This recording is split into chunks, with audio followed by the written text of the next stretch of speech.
Thank you very much, Rich. Yeah, for anybody that doesn't know me, Luke Bonnet, so I'm a Senior Business Manager at Fraser Nash Consultancy, and yeah, for the last couple of years, been setting up the Pride and Allies group here at the Royal Aeronautical Society, and which I co-chair with Cass, my colleague from Fraser Nash. So first up, we've got a presentation from Ryan Holland. I've not actually managed to catch Ryan. There's Ryan. Sorry, Ryan. So sorry I haven't spoken to you in a minute. But so Ryan works for Airbus up at Broughton, I'm really looking forward to hearing Ryan speak about employee resource groups and business resource groups. Something that, depending on your organisation, you may have heard more or less about. So yeah, if you're happy to come up, you'll be shouting from over there otherwise. I wasn't expecting to be first.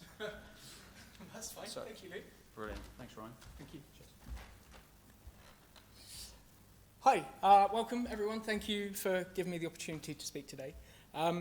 It is such a great pleasure to kind of see so many different companies represented, especially during what is, for many of us, quite an unsettling time with turbulence in our industry.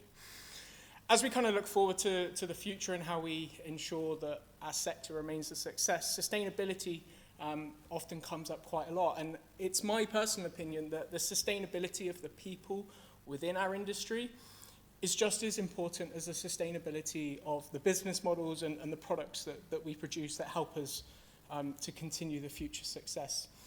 And today I'd like to share with you just a kind of a small insight into the journey of Pride at Airbus, which is our ERG for the inclusion of LGBT people at Airbus, and how we started, how we've evolved, and hopefully how we plan to continue to evolve as we kind of move forward. How do I...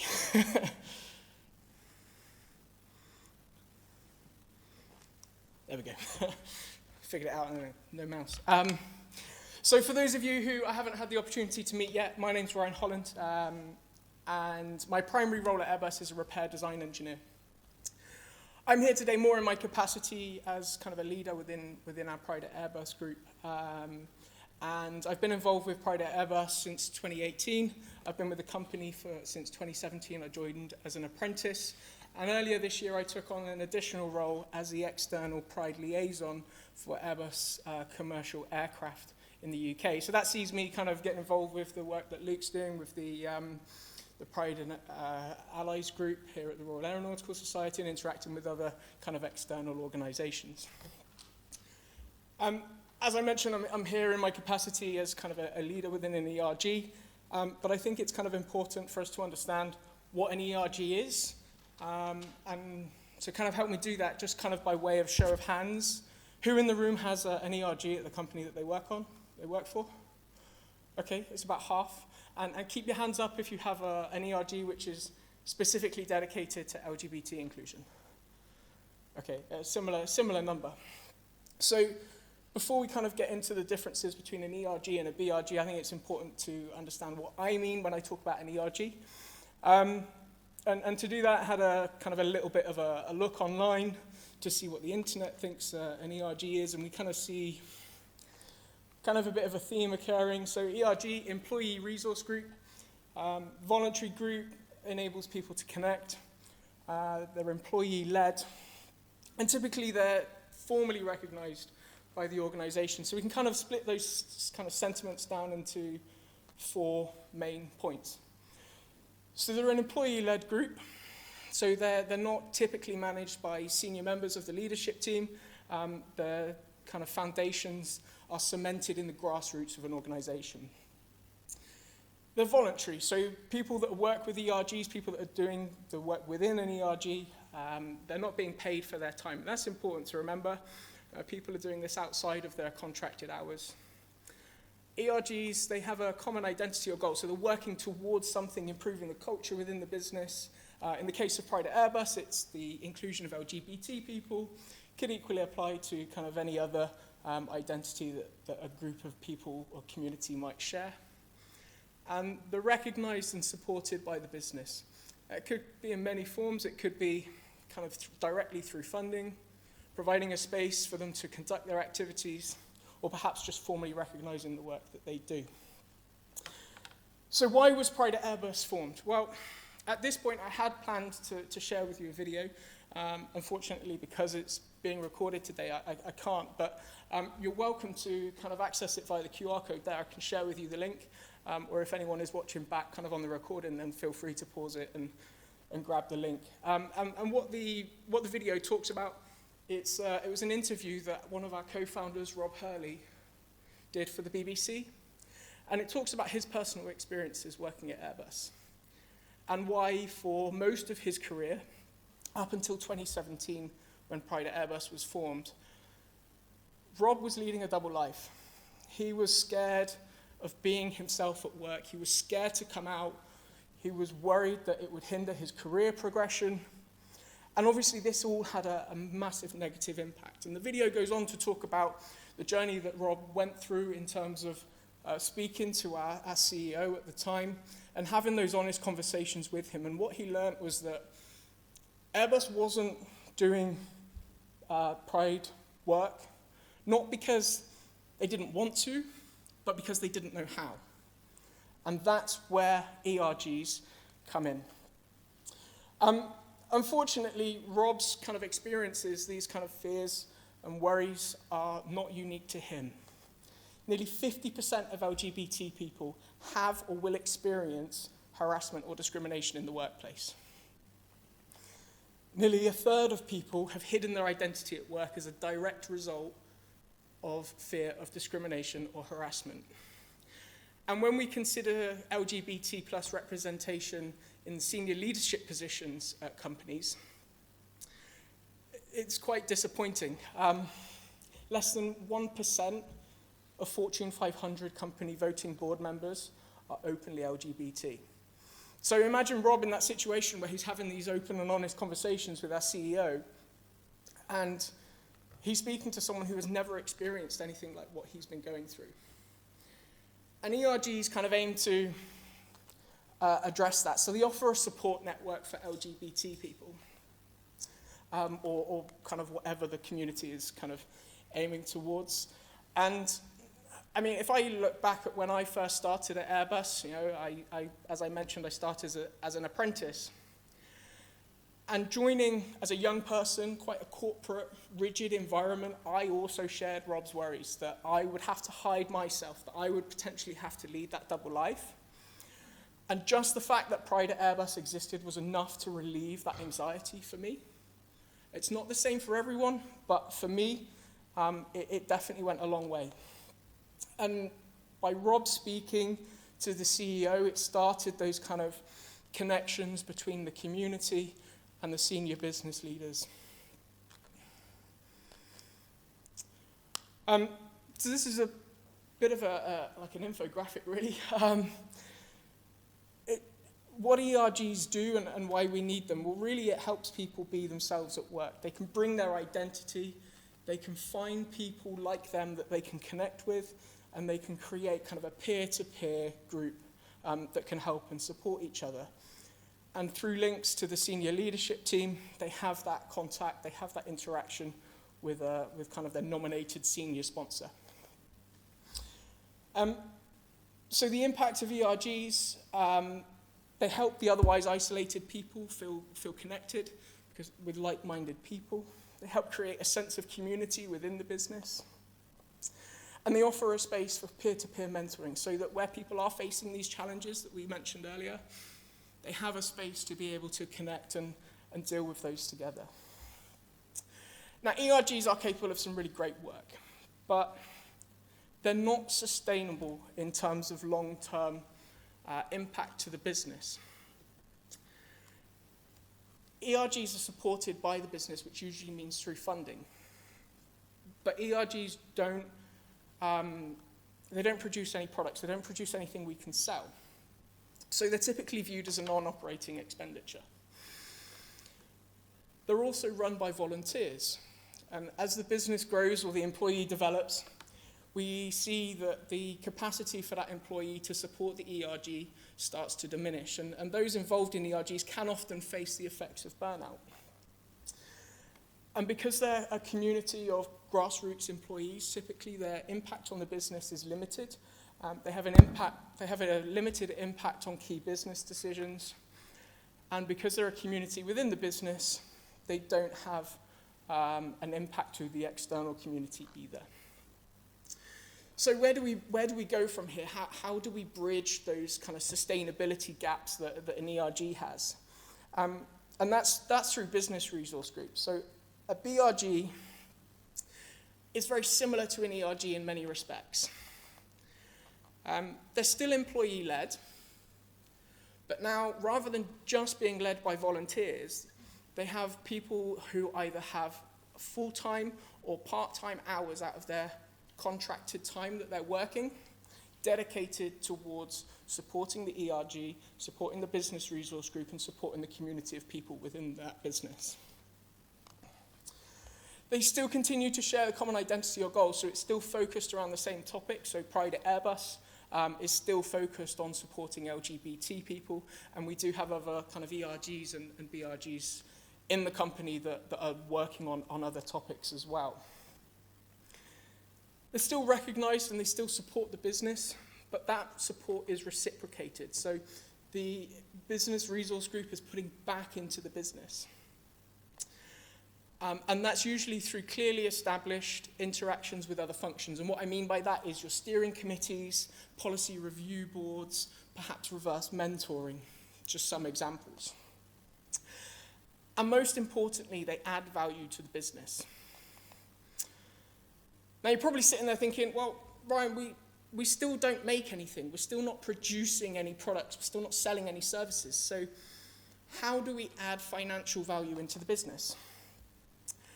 And the easiest way to start to think about that is through something called advertising value equivalency. Now, I'm not in marketing, okay? There's probably people in the room that can explain this far better than I can. But essentially what this is by talking about the things that your ERG or your BRG is doing via social media, you generate interest, you generate reach. It's essentially advertising for the company that is free. The only expenditure that you have is what you're already doing within the company. I'll give you an example of what I mean by this. So in 2021, I think it was, Pride at Airbus was nominated for an award at the National Pride Awards. It's not supposed to be a brag. It is contextual. The nomination was mentioned in an article by the Daily Mail. And that article was read by nearly 26 million people. Now, for Airbus to spend an advertising campaign to reach 26 million people, estimated $170,000 US. So by promoting the business, by being featured in that article, for things that we were already doing, was generating value that can be quantified. And when we start talking about things on social media, this also has what seemingly intangible value as well. So positive impact on the business reputation, public engagement, so we're interacting with the public now as well. And all of this is important when we think about sustainability, because sustainability of people is all about ensuring that people that you've got in the company are happy and want to stay. And it's also about making sure that we get the right people into the business in the future. So it's important for us to understand what it is that people value. And according to Glassdoor, 77% of people consider a company's culture before applying to the job. So before you can even get the right person to consider applying to work for you, they have already looked at your culture. So if everything you're doing is internal, they will never know about the great work that you're already doing. Nearly 2/3 of people say that culture is the #1 reason why they stay at the company they're at. So if we want to get the best people in, we need to have a great culture. If we want to keep them there, we need to have a great culture. And this is all things that ERGs and BRGs are doing. And nearly half of people think that workplace culture is more important than salary. Yeah, it shocked me as well. Thank you.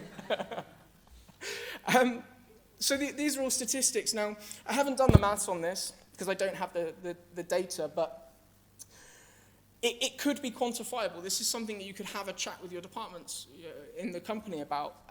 But according to kind of general data, it costs between £25,000 and £100,000 to replace an employee. So that's not a new role, that's replaced someone who's left. So you can really start to see how the impact of an ERG can add significant value just by increasing the culture in the business. So if we go back to our little infographic, so BRGs start life typically as an ERG. They're still allowing people to kind of be themselves at work. They're creating a community, and they have that interaction with their senior sponsor. But as a BRG, we go beyond that. We're now starting to interact with other functions within the business. We're reinforcing the company's own I&D department. We're supporting other functions like HR, the senior leaders. And all of this is helping the business and adding value into the business. It's helping the business reconnect with its employees. And it's also helping the business to connect with the external community. And that has quite a profound impact on the people that work within the company. Typically, we see that people want to work harder for companies that do this right. Now, I'm not saying that we've got everything right. We've definitely made some mistakes along the way. But hopefully, by sharing some of the things that we've done well, you can take this back to your own companies and start to look at kind of how you might be able to do something similar. And some of you might be somewhere on this journey already. Some of you might be more towards a business resource group end than perhaps you thought. But the impact of doing it is quite significant. And to really highlight the difference between an ERG and a business resource group, I'd like to share with you an example that may or may not be based on a true story. So Sandy is a gay woman. She's an apprentice, and she's in the final year of her apprenticeship. She's offered a permanent role for when she finishes, so she's really happy about that. But for the role that Sandy's offered, she has to be able to travel and stay in countries such as China and the Middle East. And these are places that Sandy doesn't feel that she would be safe as a gay woman. So we can break this down into how a ERG and a BRG, such as Pride at Airbus, would support this in both those different roles. So a typical ERG response would be to use the network to provide support and reassurance to Sandy. Perhaps someone in that network has a contact within HR that they can reach out to and connect those two people so that Sandy can go and renegotiate the contract. And then the issue can get fed back to the senior sponsor, and then it was kind of left with the senior sponsor to then use their network to branch out. As a business resource group, we're able to go beyond this. So we can take a more proactive role in engaging with those different functions and hopefully prevent any kind of reoccurrence.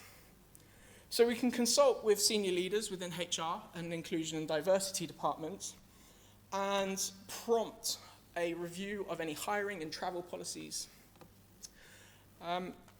We can also provide any kind of resources to the business that might help identify these unsafe countries. I mean, I don't know about other people in the room, but certainly when I go abroad, the first thing I look at is it safe for me to go to? And these are resources that I'm already accessing that the business had no idea even existed. So within the role as a business resource group, I can let kind of the relevant people know that these things are out there, that they can go and use. And it's not about forcing people to come out to their managers and saying, I'm gay, I can't go there.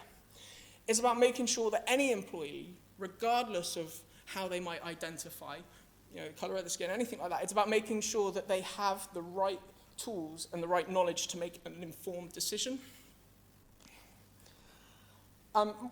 And then you'd also be able to provide education or support HR and provide an education to the hiring manager, and then make that kind of educational material available to anyone else within the company who might need it. So as a bit of a summary of the impact of BRGs, again, very similar to ERGs to start with, so we're helping isolate people feel connected, creating a sense of community within the business, creating links between the community and the business leaders, helping the community of people interact with other business functions, strengthening the impact of our inclusion and diversity teams, helping the business with internal and external community, so connecting the company to the community outside of the business as well as those inside. And we can have a real big impact on the company culture, which is something that we as employees value, but it's also something that companies value, the culture, as we kind of saw earlier.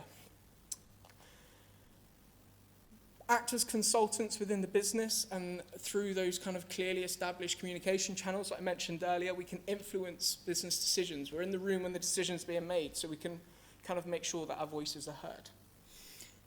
And then finally, add value back into the business to make sure that the work that we're doing continues to happen for the next generation. Hopefully we don't need inclusion in the next generation, but I think the realistic view is that we do, but as long as we're continuing to move forward, I think that's the important thing. I also just wanted to kind of, as a final point, mention that some of the people in the room might be working for rather small companies that don't have the resources to kind of do this kind of large-scale work on their own.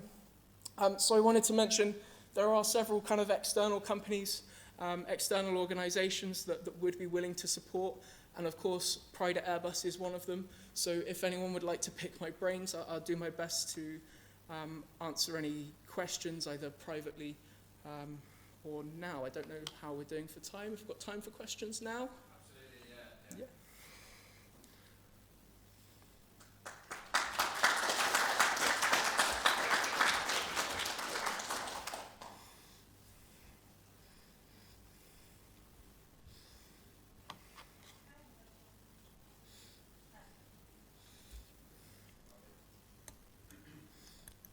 Thank you very much, Ryan. That was really, really interesting. Yeah, I'm going to steal a lot of your content to touch on discussions internally. Because when you put up that slide about ERGs and the voluntary thing, my question that I was going to ask you was, okay, have you worked to try and get Airbus to give you a booking code, to give you some budget and everything for the activities? So the question I was going to ask is, how long did it take before Airbus gave you the time and stopped asking you to volunteer and do it as extra work? And have you got any advice that you can give for going on that journey? In terms of the timeline, I couldn't really remember, but I can address a couple of the points. So first of all of our early careers, so apprentices, grads, interns, they get a specific amount of time dedicated to their own improvement and to business improvement. And what that means is that they can either go and do some volunteering on company time, or they can do that within the ERGs. So that's a really good resource that we have. We've got this kind of young, energetic talent coming into the business, and they kind of get to support us. And as I said, that's paid time.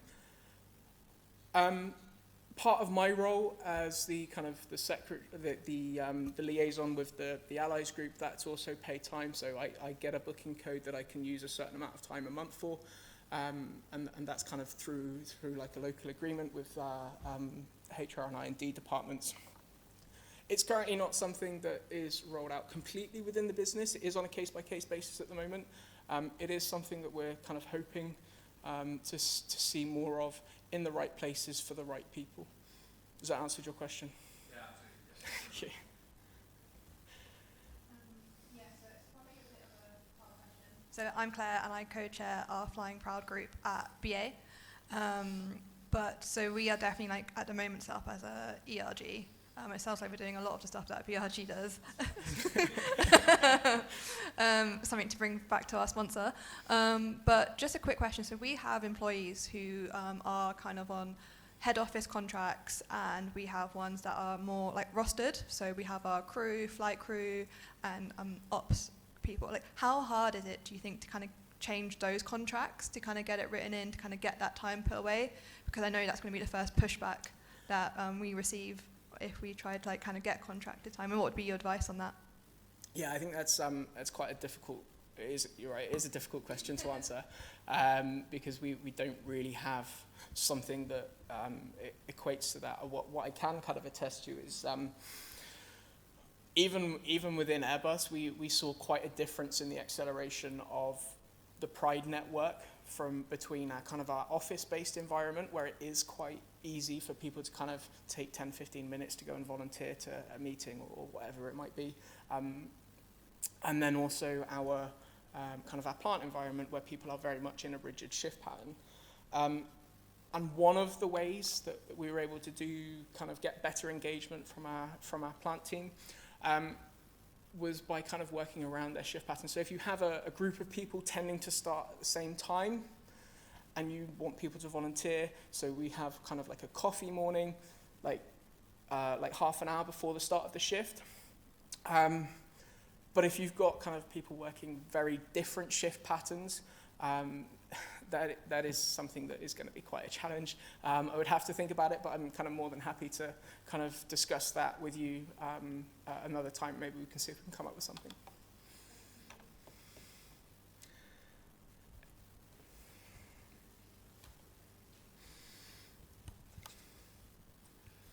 I wonder if you could say a bit more about the example that you gave of the use of social media and the positive impact it got for Airbus in this case, but any other examples of the sort, please. Yeah, so I'll try my best. Like I said, I'm not in marketing, but none of it was planned. Let me start with that. So we as an organisation felt like Airbus wasn't being recognised for all the work that Pride at Airbus was doing, and that was why we entered the award in the first place. And then it was actually the marketing team that came to us and said, that article that's nominated you has a huge amount of reach of people, but every social media interaction has some kind of reach. So if it's not something that you're able to do within your role, it's definitely worth setting up those communication paths with the comms team, with your PR team, to make sure that the work that you're doing is being shouted about, because that's all we did. As I said, we entered the award, and then the comms team started taking us seriously, and that actually helped us formulate a better relationship with our comms team. And now, when we are doing other events, they're much more willing to talk about them on public social media.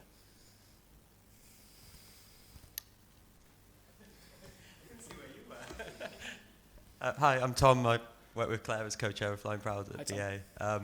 So my question is, what's your, actually it's easy to frame if I say from my viewpoint. So one of the things, the challenges that we have at BA is getting our senior leaders to recognise members of the LGBTQ community, like actually saying that, sort of mentioning them in their comms and things like that. I was wondering, is that something that happens at Airbus? If so, is it something that you've had to influence, or, yeah, that's pretty much it. It's not necessarily something that I have had to influence, as I mentioned. And I do recommend watching the video that I shared earlier. It does address this topic head on. But a lot of the reason why people weren't mentioning it, certainly at Airbus, is that they just didn't know what to do. They didn't want to say the wrong thing. And I think that is an issue, that people are too worried to offend someone to have a conversation. So I think my advice in that scenario would be start the conversation. And be frank in the same way that Rob was. Talk about your experiences, because that's what you can attest to the best. And then people will start to see it, and then they'll be like, in the same way that our CEO was, okay, what do you need? What do you need from me to help you? Because they don't know themselves. They haven't been through those experiences. And by starting that conversation, you're opening the door to allow them to ask the wrong thing, in the hopes that in the future they ask the right thing. Thank you. Hi, Mark from Lockheed Martin. Can you describe a bit about or comment on the level of engagement of your employees with the BRG or ERG, whatever you want to call it, and how you can improve employee engagement and participation with resource groups. Sorry, what was the last part of your question? How we can improve employee engagement with and involvement in the resource groups. I mean, we've seen quite a natural increase in engagement with people as we've kind of, last couple of years, we've had a lot more early careers people join us, and I think that's important to remember is the generation that is starting employment now might not necessarily be directly involved, but it is something that they care about. Most of the stats on there were that I shared earlier are about young people's view on kind of inclusion. One of the best ways that we have seen people getting involved with us is we have through our kind of our parent ERG, if you like, Balance for Business. When the new starts start as part of their kind of welcome and induction pack, they kind of have like a welcome talk where they do all the normal kind of safety and security things. But we also have like an open marketplace.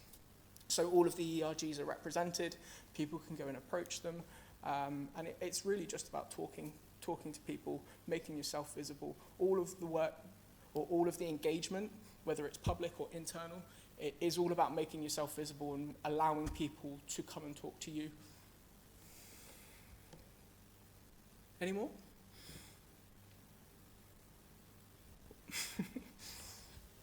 Hi. Just looking back over the last, did you say about 7 years, something like that? What would you say to companies or ERGs, BRGs that are starting up now? What would you have done differently?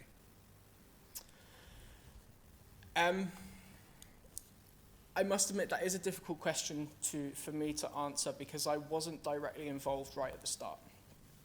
So the Pride at Airbus was started in 2017, and I started with the company in 2017. It wasn't really kind of until 2021 that I started getting more involved in like the leadership. I think one of the things that I would say we wish we could have done better is too few people taking on too much. As I mentioned, burnout is a really big issue in ERGs, especially when it's all voluntary. So the more people that you can get involved, the more engagement that you can get at the start, the more chance you're going to have for people to, more people are going to interact with you, more people are going to volunteer to kind of help spread the workload. And just an add-on, if you could now push the button and change something or improve something, where would you go with it?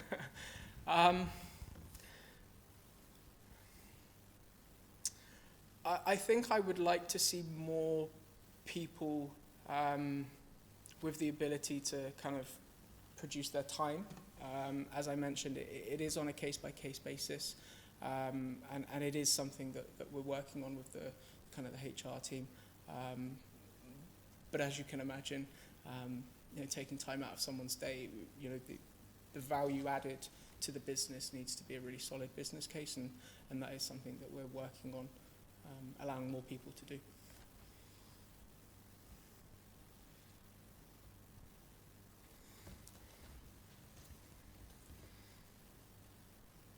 So we've had issues before with people pushing back on DEI generally and kind of the company spending money on that. Have you found that tracking that added value has helped to kind of push back on that kind of person of being able to, there is a corporate value to it? So I think dealing with that individual person pushing back is not within the remit of the BRG.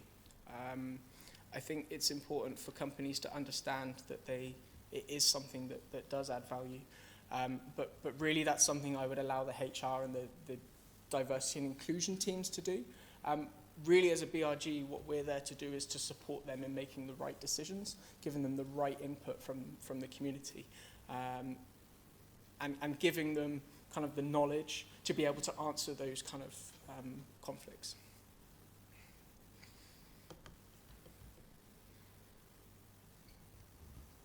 Great. Well, if there's no more questions, I'll hand back over to Luke. Thank you.